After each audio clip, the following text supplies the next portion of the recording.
Good morning students. जैसे कि आप सब जानते हैं कि हमने अभी 2 दिन पहले से ही कंप्यूटर के ऊपर कुछ सीरीज़ शुरू करी है जिसमें हम कंप्यूटर की बेसिक जानकारियां आपको पहुंचाएंगे, क्योंकि हम जानते हैं कि अभी इस टाइम में कई ऐसे पेपर्स हैं कॉम्पिटिटिव एग्ज़ाम जिसमें कंप्यूटर की बेसिक नॉलेज पूछी जाती है।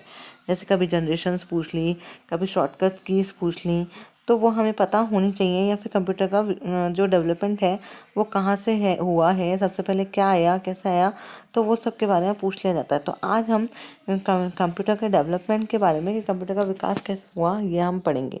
तो आइए शुरुआत करते हैं। सबसे पहले शुरुआत की थी अबेकस ने, जो आज से 3 से 2000 साल पहले आया था, बीसी पहले आया था, जो पहला प्रथम मशीनी कैलकुलेटर था। ये एक यंत्र होता है जिसमें मोती होते हैं और पर्ल्स से जो मोती होते हैं उनके थ्रू ही हम गणना करना सीखते हैं। इसमें जोड़ घटाव मल्टीप्लाई ये किए जाते हैं, ठीक है। और जोड़ घटाव ज़्यादा किए जाते थे और अभी आपने देखा होगा कि लोग इसकी तरफ बहुत आकर्षित हो रहे हैं। कई बच्चों को एबेकस की क्लासेस में डाला जा रहा है क्योंकि इससे कैलकुलेशन फास्ट होती हैं और बच्चे का दिमाग तेज होता है। नेक्स्ट है आपका पास्कल कैलकुलेटर, जो 1645 में आया था और ये पहली मशीन थी जिसमें जोड़ घटाव और गिनती मतलब काउंटिंग, एडिशन और सब्सट्रैक्शन करवाया जाता था। नेक्स्ट आया जैकवार्ड विभिन्न लूम, मतलब ऐसे ऑटोमेटेड लूम था जैसे बुनाई करने के, जैसे वीविंग के लिए, बुनाई के लिए काम में आती है मशीनें, उसकी तरह था। ये 1801 में आया था और इससे भी कैलकुलेशन के लिए काम में लिया गया था। नेक्स्ट है था वेबेज एनालिटिकल इंजन। वेबेज एनालिटिकल इंजन जो 1834 से 1871 जो बेबेज के द्वारा दिया गया था और प्रथम ऐसा कंप्यूटर था बनाने की कोशिश की थी जो जिसमें कैलकुलेशन हो सके, पर वो बनाने में नाकामयाब हो गए। नेक्स्ट है हरमन टैबुलेटिंग मशीन आई, जो 1887 से 1896 में आई थी और इसका काम करता है मतलब कोड बनाकर उसको टेबलेट फॉर्म में फिर उसकी गणना करना, ऐसी डिवाइस बनाई थी। जैसे अभी आप देखते होंगे कि बार कोड्स बनते हैं, ठीक है, कोडिंग के थ्रू गणना होती है और बार कोड को स्कैन करते हमें पता चल जाता है भाई कौन सी चीज़ है। और वो जैसे आपकी बुक्स में भी बार कोड बने आते हैं, आप उसको स्कैन करो तो मोबाइल में वो पूरी बुक खुल जाती है। तो ऐसे कोडिंग सिस्टम से भी किया जाता था। फिर नेक्स्ट आया आपके हार्वर्ड आइकेन मार्क फर्स्ट 1937 से 1944।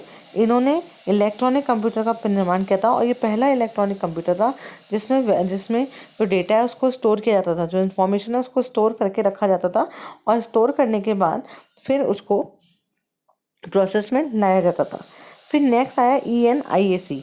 ENIAC मतलब ऐसा electronic numeric integrated and computer device था, कैलकुलेटर डिवाइस था, जो 1940 से 1950 में आया था और इसमें प्रथम ऐसा संपूर्ण इलेक्ट्रॉनिक कैलकुलेटर टाइप था जिससे प्रोग्राम को ये रन कराते थे और उसका रिजल्ट आता था।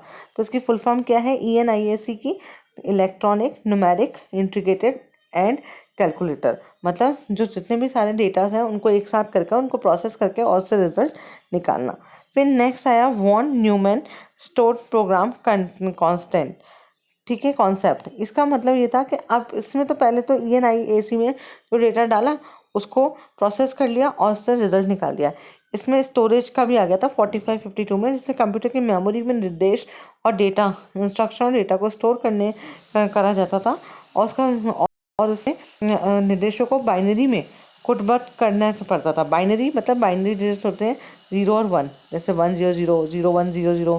तो ये बाइनरी में इसको कोडिंग करके इसको स्टोर किया जाता था डेटा को। फिर आया EDSAC। EDSAC मतलब ये वही है, बस में स्टोरेज उसमें शामिल कर दिया गया 4652 में और इसमें इंस्ट्रक्शन डेटा को मतलब कंप्यूटर को जो सूचनाएं डेटा दिया जाता था उसको मेमोरी में इंस्ट्रक्शन के थ्रू मतलब उसको स्टोर कर दिया जाता था उस इंफॉर्मेशन को, इसलिए इसका नाम देखिए EDSAC।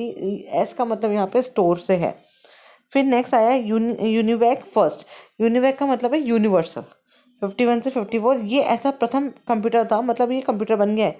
अभी ऐसा प्रथम कंप्यूटर था जो बिजनेस के लिए काम में आता था, ठीक है, इसलिए इसे यूनिवर्सल नाम दिया गया था। तो इसमें और इसी में इससे इसके थ्रू बिजनेस की सारी जो कैलकुलेशंस होती थी वो की जाती थी, चाहे छोटे ही लेवल पे की जाती थी, लेकिन ये पहली शुरुआत थी फर्स्ट जनरेशन की जब कंप्यूटर आया था। तो हमने पढ़ा कि सबसे पहले एबेकस से शुरू हुई।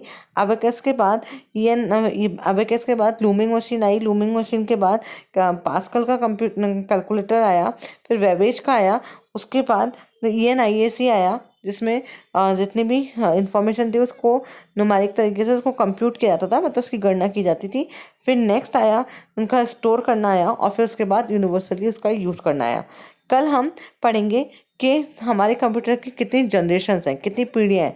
5 पीढ़ियाँ हैं। उन 5 पीढ़ियों के बारे में पढ़ेंगे कि कैसे जो अब हमें कंप्यूटर दिखता है LED वाला जो आप देखते हो, वो पहले ऐसा कंप्यूटर नहीं था। पहले दूसरा कंप्यूटर था, उसमें कार्बन ट्यूब लगती थी और मोटे आकार का था। फिर धीरे धीरे उसका आकार भी कम होता गया, मॉनिटर थोड़ा फ्लैट होता गया। तो ऐसा कंप्यूटर क्या हुआ, उसमें क्या क्या चेंजेस आए इंटरनली और एक्सटर्नली, वो भी हम कल पढ़ेंगे। तो जब तक के लिए थैंक यू सो मच। अगर आपको वीडियो अच्छा लगे तो लाइक करें, शेयर करें और सब्सक्राइब करें।